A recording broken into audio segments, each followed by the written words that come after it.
Surat Ad-Duhan. Kabut. Surat ini dimulai dengan huruf yang maknanya hanya diketahui Allah. Demi kitab Al-Quran yang jelas. Sesungguhnya kami mulai menurunkannya pada malam yang diberkahi. Lailatul Qadar. Sesungguhnya kamilah pemberi peringatan. Pada malam itu dijelaskan segala urusan yang penuh hikmah. Hal itu merupakan urusan yang besar dari sisi kami. Sesungguhnya kamilah yang mengutus para rasul sebagai rahmat dari Tuhanmu. Sesungguhnya Dia Maha Mendengar, lagi Maha Mengetahui, yaitu Tuhan langit dan bumi serta apa yang ada di antara keduanya jika kamu orang-orang yang yakin. Tidak ada Tuhan selain Dia, yang menghidupkan dan mematikan. Dialah Tuhanmu dan Tuhan nenek moyangmu terdahulu. Akan tetapi, mereka dalam keraguan. Mereka bermain-main. Maka, nantikanlah hari ketika langit mendatangkan kabut asap yang tampak jelas, yang meliputi manusia durhaka. Ini adalah azab yang sangat pedih. Mereka berdoa, "Wahai Tuhan kami, lenyapkanlah azab itu dari kami. Sesungguhnya kami adalah orang-orang mukmin." Bagaimana mereka dapat menerima peringatan setelah turun azab? Padahal sebelumnya seorang Rasul, Muhammad, benar-benar telah datang kepada mereka untuk memberi penjelasan. Kemudian mereka berpaling darinya dan berkata, "Dia itu orang yang menerima ajaran dari orang lain dan orang gila." Sesungguhnya kalau kami melenyapkan azab itu sebentar saja, pasti kamu akan kembali ingkar. Ingatlah, pada hari ketika kami menghantam mereka dengan hantaman yang besar. Sesungguhnya kami adalah pemberi balasan. Sungguh, kami benar-benar telah menguji kaum Fir'aun sebelum mereka. Dan telah datang pula seorang Rasul yang mulia, Musa, kepada mereka. Musa berkata, "Kembalikanlah kepadaku hamba-hamba Allah, Bani Israel. Sesungguhnya aku adalah utusan Allah yang dapat kamu percaya. Janganlah kamu menyombongkan diri terhadap Allah, karena sesungguhnya aku datang kepadamu dengan membawa bukti yang nyata. Sesungguhnya aku berlindung kepada Tuhanku dan Tuhanmu dari ancamanmu untuk merajamku.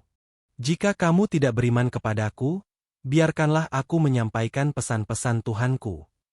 Kemudian, dia, Musa, berdoa kepada Tuhannya seraya berkata, "Sesungguhnya mereka ini adalah kaum pendurhaka."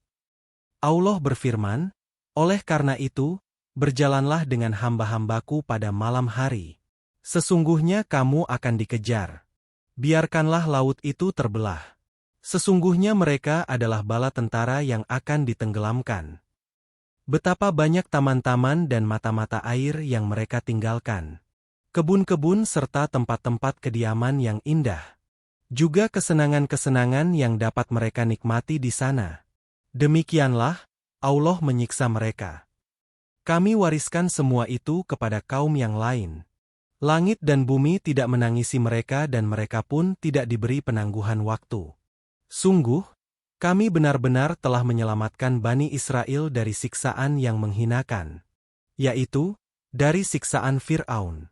Sesungguhnya dia adalah orang yang sombong, lagi termasuk orang-orang yang melampaui batas. Sungguh, dengan dasar pengetahuan, kami pilih mereka di atas seluruh alam, semua bangsa pada masa itu. Telah kami berikan kepada mereka sebagian tanda-tanda kebesaran kami, sesuatu yang di dalamnya terdapat cobaan yang nyata. Sesungguhnya mereka itu pasti akan berkata, "Tidak ada kematian selain kematian di dunia ini dan kami tidak akan dibangkitkan. Datangkanlah nenek moyang kami jika kamu orang-orang yang benar." Apakah mereka yang lebih baik atau kaum Tuba, dan orang-orang yang sebelum mereka? Kami telah membinasakan mereka karena sesungguhnya mereka adalah para pendurhaka.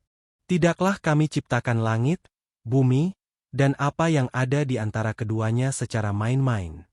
Tidaklah kami ciptakan keduanya, kecuali dengan hak. Akan tetapi, kebanyakan dari mereka tidak mengetahui. Sesungguhnya hari keputusan, hari kiamat, itu adalah waktu yang dijanjikan bagi mereka semuanya. Yaitu, hari ketika seorang teman setia, sama sekali tidak dapat memberi manfaat sedikitpun kepada teman lainnya dan mereka tidak akan mendapat pertolongan. kecuali orang yang diberi rahmat oleh Allah. Sesungguhnya Dialah yang Maha Perkasa, lagi Maha Penyayang. Sesungguhnya pohon zakum itu adalah makanan orang yang bergelimang dosa. Zakum itu seperti cairan tembaga yang mendidih di dalam perut, seperti mendidihnya air yang sangat panas. Peganglah dia, wahai malaikat Zabaniyah, kemudian seretlah sampai ke tengah-tengah neraka Jahim. Kemudian, tuangkanlah di atas kepalanya azab berupa air yang sangat panas. Dikatakan kepadanya, rasakanlah. Sesungguhnya engkau dalam kehidupan dunia benar-benar merasa sebagai orang yang perkasa, lagi mulia. Sesungguhnya azab ini adalah sesuatu yang selalu kamu ragukan. Sesungguhnya orang-orang yang bertakwa berada dalam tempat yang aman, yaitu di dalam taman-taman dan mata-mata air. Mereka memakai sutra yang halus dan sutra yang tebal seraya duduk berhadapan. Demikianlah keadaan penghuni surga dan kami menjadikan mereka berpasangan dengan bidadari yang bermata elok. Di dalamnya mereka dapat meminta segala macam buah-buahan dengan aman dan tenteram. Mereka tidak akan merasakan mati di dalamnya selain kematian pertama di dunia. Allah melindungi mereka dari azab neraka Jahim. Sebagai karunia dari Tuhanmu. Itulah kemenangan yang sangat agung. Sesungguhnya kami telah memudahkannya, Al-Quran, dengan bahasamu, Arab, supaya mereka mendapat pelajaran. Maka, tunggulah kehancuran mereka. Sesungguhnya mereka itu juga sedang menunggu.